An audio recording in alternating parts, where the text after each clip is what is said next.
Hi everyone. आज बहुत दिन हो गए मैंने अपना कोई वीडियो पोस्ट नहीं किया ना रिकॉर्ड किया, तो मैंने सोचा आज मैं आपके साथ कुछ चीज़ें शेयर करूँगी। और बहुत सारी चीज़ें चल रही थी और उन सब चीज़ों में बहुत ज़्यादा ऑक्यूपाइड थी, इस वजह से टाइम ही नहीं मिल पा रहा था ना वीडियोस बनाने का ना पोस्ट करने का।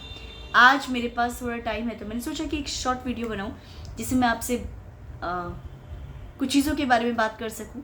आप लोग के बहुत सारे ऐसे मैसेजेस थे कि स्कूलिंग का क्या हुआ, आपने कोई और स्कूल देखा क्या, कोई और चीज़ फाइनलाइज करी क्या, होम स्कूलिंग करी क्या। तो पहले इस टॉपिक पर आते हैं। तो मैंने आपसे बोला था कि ईशा का थर्ड चल रहा है और मिड सेशन में उसे निकाला नहीं जा सकता है। और मैंने आपको बताया था कि शेडो के साथ बहुत अच्छे ढंग से ईशा का इम्प्रूवमेंट नहीं हो रहा था। इनफैक्ट बिहेवियर इशूज़ ज़्यादा आ रहे थे। तो वो एक बहुत ज़्यादा मेरे लिए ऐसी चीज़ थी जिसकी वजह से मैं परेशान हो रही थी। तो मैंने ईशा का कुछ टाइम के लिए ब्रेक करा दिया गया था और मैंने बता भी दिया था कि स्कूल को कि अभी मेरे पास शेडो नहीं है। तो उन्होंने बोला था कि जब आपकी अरेंज हो जाए तो आप उसे भेज दीजिएगा। टाइम लगा, बहुत सारे लोगों से मिली मैं और बहुत सारे टीचर्स से मिली मैं, बट जैसा मुझे एक चाहिए था कि थोड़ा सा जिस तरीके की शेडो मुझे चाहिए थी उस चीज़ का वेट था, क्योंकि मुझे सिर्फ ईशा को भेज करके अपना टाइम, ईशा का टाइम, पैसा, सब चीज़ें वेस्ट नहीं करनी थी। मुझे ऐसा चाहिए था जो उस पर एक्चुअली में काम करे, जो उसके लिए काम करे, जो उसके लिए स्टैंड ले स्कूल में। देखिए, शेडो सिर्फ आपके बच्चे के लिए और टीचर के लिए और स्कूल के लिए एक ब्रिज का तो काम करती ही है, लेकिन आपके बच्चे के राइट्स उसे मिलने चाहिए, ये भी एक शेडो का बहुत इंपॉर्टेंट रोल होता है। तो मैंने ये चीज़ नोटिस करी थी। इनफैक्ट जो पिछले उसके 5 महीने गए थे जो स्कूल में उसने बिताए थे, उसमें ईशा को राइट्स नहीं मिले, उसके हक नहीं मिले उसको। और ऐसा नहीं है कि कोई अनफेयर कर रहा है, चीज़ें कर रही हैं। अगर चीज़ें बिल्कुल क्लियर ही नहीं हैं तो हम उसके राइट्स की बात ही नहीं कर सकते। तो कई बार चीज़ें बहुत क्लियर नहीं होती हैं, उस वजह से बहुत ज़्यादा मिसअंडरस्टैंडिंग्स होती हैं। और ऐसा होता था जब इसकी प्रीवियस टीचर थी, उसके साथ इस तरीके की चीज़ें मेरी होती थी कि इन्फॉर्मेशंस पूरे अच्छे ढंग से मेरे पास पहुंच ही नहीं पाती थी और उस वजह से ईशा को उस तरीके से इंक्लूसिव नहीं किया जाता था। ईशा आइसोलेटेड रहती थी। सिर्फ एक्टिविटीज़ में पार्टिसिपेट करना इंक्लूजन नहीं होता है। आपके यहाँ कोई शो हो रहा है, कोई एनुअल डे हो रहा है, कोई स्पोर्ट्स डे हो रहा है, आपके यहाँ बहुत सारे असेसमेंट्स हो रहे हैं और बच्चे को इन्वॉल्व ही नहीं किया जा रहा है, नहीं ये नहीं कर पाएगी, ऐसा सोच लेना, ये मुझे ऐसा लगता है कि यहाँ पर शेडो को स्टैंड लेना पड़ता है और उसे बोलता है कि प्लीज़ उसे अपॉर्चुनिटी दो कि वो अपने आप को प्रूव करे। तो जब मेरी ये सब चीज़ों को लेके बात हो रही थी तो मैंने बात करी थी टीचर से कि देखिए, मुझे चाहिए कि ईशा का इंक्लूसिव सेटअप में मैंने कराया तो उसका इंक्लूज़न होना चाहिए। वो चाहे कोई भी एक्टिविटी हो, आप उसे एक्सक्लूड नहीं कर सकते। अगर एक्सक्लूड ही करना है तो मैं उसे घर पे नहीं पढ़ाऊँगी, मैं उसे इंक्लूसिव करने के लिए तो वहाँ पे भेज रही हूँ। तो यहाँ पर इस शेडो ने जो भी मेरी बातें थी वो समझी और उसने उस चीज़ पे काम किया। उसने स्टैंड लिया ईशा के लिए और बोला कि नहीं, उसके पेरेंट्स चाहते हैं कि वो हर चीज़ परफॉर्म करे। ऐसा नहीं कि it was very easy thing कि जो है उसे आराम से कर दिया जाए, हमें बात करनी पड़ी।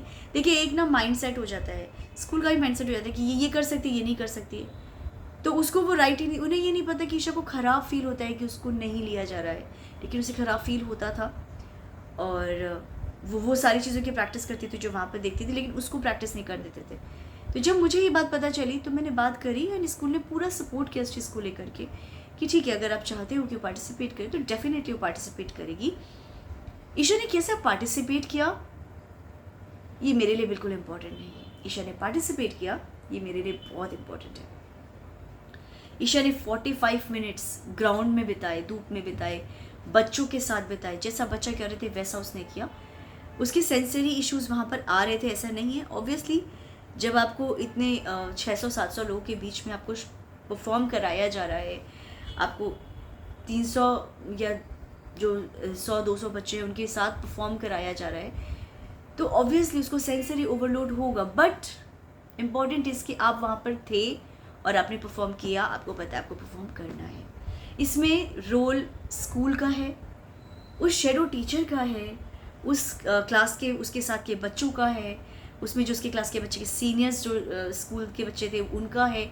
उन्होंने ईशा को बहुत सपोर्ट किया और ऐसा बिल्कुल लग नहीं रहा था कि ईशा को इतने इश्यूज़ हो रहे हैं जो उसको होते हैं, क्योंकि वो सब चीज़ें एक जैसी होती है तो उसको सेंसिटिव इश्यूज़ होते हैं। बट वहाँ पर कहीं ना कहीं वो लोग उसको काम डाउन कर पा रहे थे, उससे वो काम करवा पा रहे थे जो एक्चुअली में उसे करना चाहिए। तो मैं बहुत हैप्पी थी। प्लस ऐसे बहुत सारे असेसमेंट होते थे, लाइक कि सिंगिंग में आपको गाना है, डांस में आपको डांस करना है, उसको भी एक्सक्लूड कर देते थे उसमें, जो मुझे पहले पता नहीं चलता था। बट मैं कहती थी मुझे बताओ क्या करना है, मैं घर में प्रैक्टिस करा के भेजूंगी। कैसे नहीं करेगी, सबसे पीछे रहे कोई दिक्कत नहीं है, बट करे। इम्पॉर्टेंट ये है कि वो करे, जो कराया जा रहा है उसकी क्लास का ना वो करे। ठीक है, फाइनल पढ़ाई में वो बहुत सारी चीज़ों में नहीं कर पाती है कोप अप, पर कुछ तो करती है ना, 40% 50% तो करती है ना। ऐसे ही डांस, म्यूज़िक, स्पोर्ट एक्टिविटी, इन सब में क्यों नहीं करेगी, 50% करेगी ना, करेगी ना। इंक्लूसिव तो करना है ना आपको। मैं इतना दूर ट्रैवल करती हूँ कि उसको इक्वल राइट्स मिले, और इस इक्वल राइट में सिर्फ पेरेंट ये चीज़ नहीं कर सकते, इसमें स्कूल, इसमें आपके साथ के टीचर्स, आपकी शेडो टीचर, जो भी आपका सपोर्टिंग स्टाफ है वो सब आपको हेल्प करता है। और इस टाइम मुझे ऐसा लगा कि इस 1 महीने में ईशा को वो सपोर्ट मिला, क्योंकि वो मांगा गया, क्योंकि वो बताया गया, इसलिए वो हम कर पाए। तो अभी ईशा का 1-1.25 महीना ही हुआ है जाते हुए, एंड मुझे अच्छा लगता है कि ईशा को इन्वॉल्व किया गया है।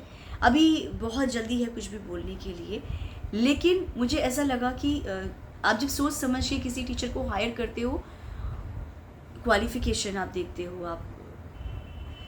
हो कि टीचर कितना सुनती है। देखिए, एक मदर से ज़्यादा ना हमारे केस में हमारे बच्चों के बारे में और कोई नहीं जान सकता, ये सच है। मैं थेरेपिस्ट की बात नहीं कर रही, थेरेपिस्ट के बारे में हम नहीं जानते क्योंकि हम उस चीज़ के लिए क्वालिफाइड नहीं है, लेकिन मेरे बच्चे को कैसे, कौन सी ट्रिक कहाँ पे काम करेगी, ये चीज़ हम बहुत अच्छे से जानते हैं। और ऑब्वियसली जो ये सब इश्यूज़ होते हैं, जो ऑक्यूपेशनल इश्यूज़ होते हैं, या फिर जो बच्चे की स्पीच से रिलेटेड, ये सारे थेरेपिस्ट बताते हैं। काम तो हमें ही करना है, बट बताते और गाइड हमें थेरेपिस्ट करते हैं। बट ये जो स्कूलिंग का केस होता है ना, इसमें कैसे बच्चे के साथ कौन सी ट्रिक काम करेंगी, क्या चीज़ें काम करेंगी, कैसे काम हो सकता है, ये मदर से बेटर या पेरेंट से बेटर कोई नहीं बता सकता। तो यहाँ पर अगर आपकी टीचर आपकी बात ही नहीं सुनेगी तो वो कैसे मैनेज करेगी स्कूल में। तो यहाँ पर मैंने पहले ही बोल दिया था टीचर से कि प्लीज़ आप मेरी बात सुनो, उसे अप्लाई करो और फिर मुझे बताओ कि रिज़ल्ट क्या है। तो थैंकफुली जो इस बार की जो मैंने हायर करी हुई है बंदी, उसका ये इस तरीके का है कि वो सुनती है, समझती है, अंडरस्टैंड करती है और वो अप्लाई करने का ट्राई भी करती है। तो जो टीचर्स होते हैं, मेरे लिए वो इम्पोर्टेंट नहीं था कि वो स्पेशल एजुकेटर हो, वो कोई बहुत क्वालिफाइड बंदी हो स्पेशल फील्ड को लेकर के। मेरे लिए इम्पोर्टेंट था कि वो टीचर हो, वो अपने काम के लिए पैशनेट हो और वो बात सुने और करे अप्लाई। तो ये तीनों चीज़ें मुझे उस बंदी में दिखी थी। वो भी सीख रही है, मैं भी सीख रही हूँ, स्कूल भी सीख रहा है, और इस तरीके की कुछ चीज़ें मेरी चल रही थी। अब मैं आती हूँ ईशा पर। तो क्योंकि ईशा स्कूल जाने लगी है तो उसके बहुत सारी चीज़ों में ऑब्वियसली उसकी दुनिया बदल गई है। वो 6 घंटे के लिए स्कूल जाती है तो थोड़ा कंट्रोल्ड एनवायरनमेंट तो रहता ही है, वो हो गया है, लिखना पढ़ना पड़ता है। तो ईशा को थोड़ा सा घर पे आकर के उसका थोड़ा रहता है कि मेरे को ये नहीं करना, वो नहीं करना। बट ईशा बैलेंस्ड आती है। जैसे पहले जब आती थी तो बहुत हाइपर आती थी, बहुत रिपीटेटिव बिहेवियर्स होते थे। अभी क्या होता है कि वो बैलेंस्ड आती है, लगता है कि कंट्रोल्ड एनवायरनमेंट से आई है, एक डिसिप्लिन एनवायरनमेंट से आई है। एंड आई एम हैप्पी कि ईशा फालतू नहीं बैठती, ईशा फालतू पार्क में दौड़ती नहीं है। ईशा क्लास में रहती है, उसको क्लास में जो पढ़ाया जाता है उसका उसे कुछ समझ में आए ना आए, बट तो ये समझ आता है क्लास में ये पढ़ाया गया था, मेरे लिए काफ़ी है। अब आती हूँ मैं ईशा के डेवलपमेंट्स के बारे में। तो ईशा का डेवलपमेंट मैं आपको बताती हूँ। डेवलपमेंट मैं आपको बताऊँगी स्पीच में और ओवरऑल डेवलपमेंट। तो ईशा बहुत ज़्यादा मैनिपुलेटिव हो गई है। वो प्रॉपर अपने दिमाग से प्लानिंग करती है कि मैं ऐसी चीज़ मांगती हूँ जिसके लिए बिल्कुल मेरे मम्मा बोल दे ना, ये तो मिल ही नहीं सकता। एंड देन मैं नेगोशिएट करूँगी, ठीक है अब ये नहीं मिल सकता तो तुम ये दिला दो, तुम ये दिला दो, तो तुम ये दिला दो। और मैं कई बार शॉक्ड हो जाती हूँ कि तुम क्या प्रॉपर प्लानिंग करती हो। दूसरी चीज़, सपोज अगर मुझे कहीं जाना है और मुझे कोई काम करना है तो मुझसे बोलती मम्मा तुम जाओ, तुम डैडी के साथ जाओ, मैं घर पे रहूँगी, मैं घर पे अपना एंजॉय करूँगी। मतलब उसको ऐसा लगता है कि वो अकेले सब कुछ कर सकती है। घर पे अगर उसे भूख लगेगी तो अपना खाना निकाल सकती है, खा सकती है। मैं अगर अपनी क्लासेस के लिए निकल रही हूँ तो डैडी जाए छोड़ने के लिए, उसे मम्मा डैडी की ज़रूरत नहीं है। पहले वो डरती थी घर में अकेले रहने पे, बट अब उसका ऐसा कॉन्फिडेंस आता है कि मेरा अगर कोई काम नहीं है ना तो मैं तुम्हारे साथ वेली नहीं जाऊँगी। मेरे को कुछ कराना है, शॉपिंग कराना है, खाना खिलाना है, यम्मी फूड खिलाना है, मेरे को घुमाना है तो मुझे लेके चलो। मतलब वो शर्त रखती है कि मैं जाऊँगी तो मैं हाफ एन आवर का ड्राइविंग करके आऊँगी, मैं जाऊँगी तो मैं आइसक्रीम खा के आऊँगी, और अगर मेरे को ये सब नहीं कराना है तो मैं घर पे रहूँगी और मैं अपना डांस करूँगी, मैं अपना एलेक्सा से प्ले करूँगी। तो मुझे अच्छा लगता है कि उसकी खुद का अपना एक माइंडसेट है, वो बहुत स्ट्रॉन्ग माइंडसेट होता है, मैं उसे हिला नहीं सकती उसकी बातों से। नेगोशिएट करती है कि मैं उससे बोलूँगी कि ईशा आज हम पढ़ाई करेंगे तो हम इंग्लिश पढ़ेंगे कि मैथ्स पढ़ेंगे कि ईवीएस पढ़ेंगे कि ये करेंगे कि वो करेंगे। फाइन ईशा, हम इंग्लिश पढ़ेंगे, ठीक है, हम इंग्लिश पढ़ेंगे, हम ईवीएस पढ़ेंगे, अच्छा बस हम ओनली 2 थिंग्स करेंगे। तो वो नेगोशिएट करने से बहुत अच्छे से आता है और बेवकूफ़ बनाती है। जैसे कि मुझसे बोलेगी अच्छा मम्मा अभी पढ़ेंगे, पहले मैं ब्लैक बोर्ड से प्ले कर लेती हूँ, अच्छा अभी पढ़ेंगे, अभी मैं इससे प्ले कर लेती हूँ। ऐसे करते करते वो टाइम मेरा पूरा निकाल देती है और मुझे रियलाइज़ होता है कि ये मुझे बेवकूफ़ बना रही है। तो ये सारी चीज़ें उसमें डेवलप होने लगी हैं और मुझे हंसी आती है, मुझे खुशी होती है।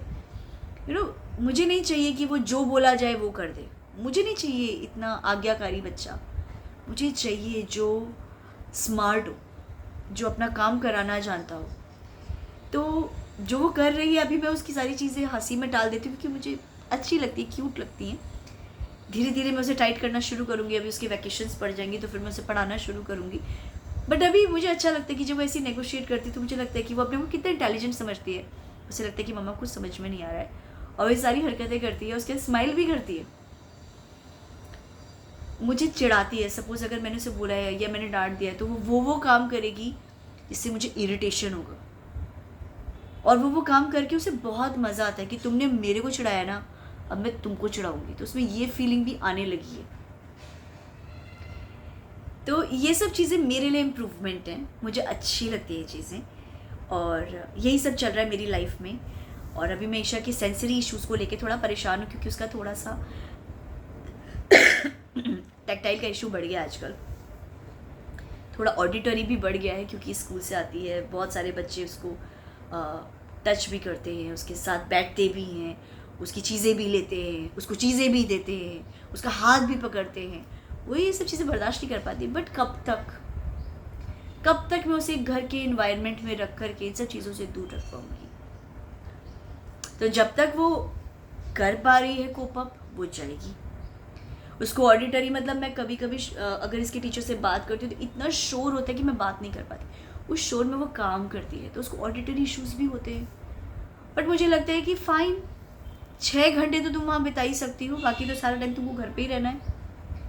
अच्छा, मॉल जाने में और ऐसे मार्केट जाने में, ऐसे डीजे पे डांस करने में उससे कोई ऑडिटरी इश्यूज़ नहीं होते, कोई टेक्टाइल इश्यूज़ नहीं होते।